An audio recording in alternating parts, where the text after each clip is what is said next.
उसमें भी कठिन है मानव का शरीर, और उसमें भी कठिन है भगवान का भजन करना, भगवान का स्मरण करना।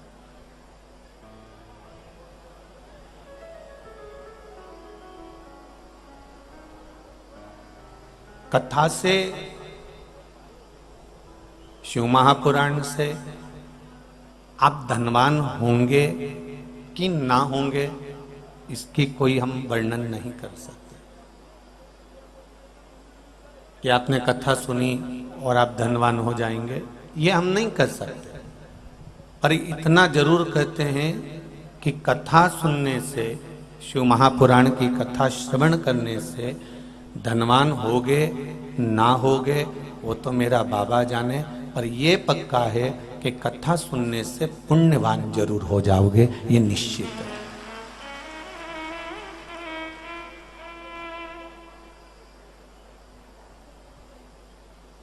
और यदि हम पुण्यवान हो गए, हमारा पाप छिन्न हो गया, हमारा किया गया पाप कर्म समाप्त हो गया और हमने पुण्य एकत्रित कर लिया, हमारे पास पुण्य आ गया, तो ये निश्चित है जहां पुण्य होता है, जहां सुमति तहां संपत्ति दाना। जहां पुण्य है, जहां सत्कर्म है, जहां सुमति है, जहां पर आनंद है, वहां संपदा फिर आती ही है। धनवान बनोगे, कथा सुनने के बाद आप धनवान बनोगे कि ना बनोगे, धनवान होगे कि ना होगे, हम नहीं कह सकते। पर इतना जरूर कर सकते हैं कि कथा सुनने के बाद आप पुण्यवान बन जाओ। और पुण्यवान अगर बन गए, एक बार सुमति आ गई, एक बार हम भगवान को पहचान गए, एक बार हम भगवान की शरणागति में पहुंच गए, एक बार हमने भगवान का भजन कर लिया, एक बार हमने भगवान की शरणागति ग्रहण कर ली, एक बार हम परमात्मा की चौखट पर पहुंच गए, तो ये निश्चित है जब हम पुण्यवान बनेंगे तो हमें भगवान धनवान अपने आप ही बना देगा, फिर हमें किसी के आगे नहीं जाना। संसार में जन्म लेने वाला मनुष्य धनवान बनना चाहता है पर पुण्यवान बनना नहीं चाहता।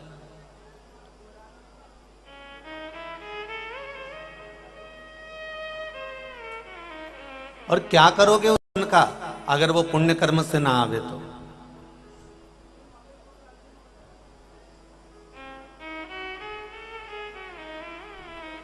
शिव महापुराण की कथा धनवान के लिए वर्णन नहीं करती। शिव महापुराण की कथा तो कहती है जैसे भगवान शंकर के भक्त शिव के चरणारविंद में आकर बैठते हैं, भगवान शंकर के पावन चरणों में आकर बैठते हैं, भगवान शंकर के पावन चरणों में पहुंचते हैं और जो शिव भक्ति में लग जाता है। एक चोर चोरी करने के लिए शिव जी के मंदिर गया और शंकर जी के मंदिर में चोरी का सामान में देखना था, अंधेरा बहुत था, अपने तन के कपड़े को उतारकर त्रिशूल में लपेटकर आग लगाकर चारों तरफ प्रकाश कर कर देख रहा है।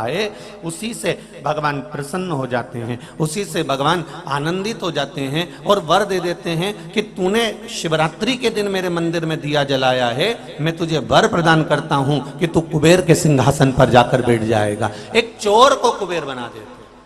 ये पुण्यता है हमारी, ये पुण्यवान का आनंद है।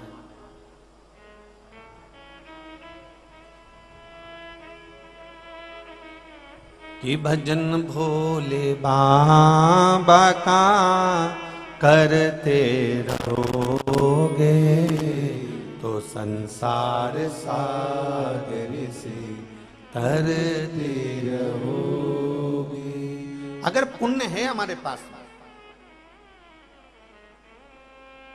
तो आप उस पुण्य के बल पर बहुत कुछ कमा सकते हो।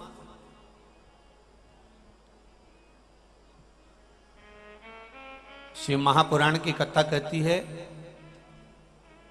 श्रीमद् वल्लभाचार्य जी का चरित्र कहता है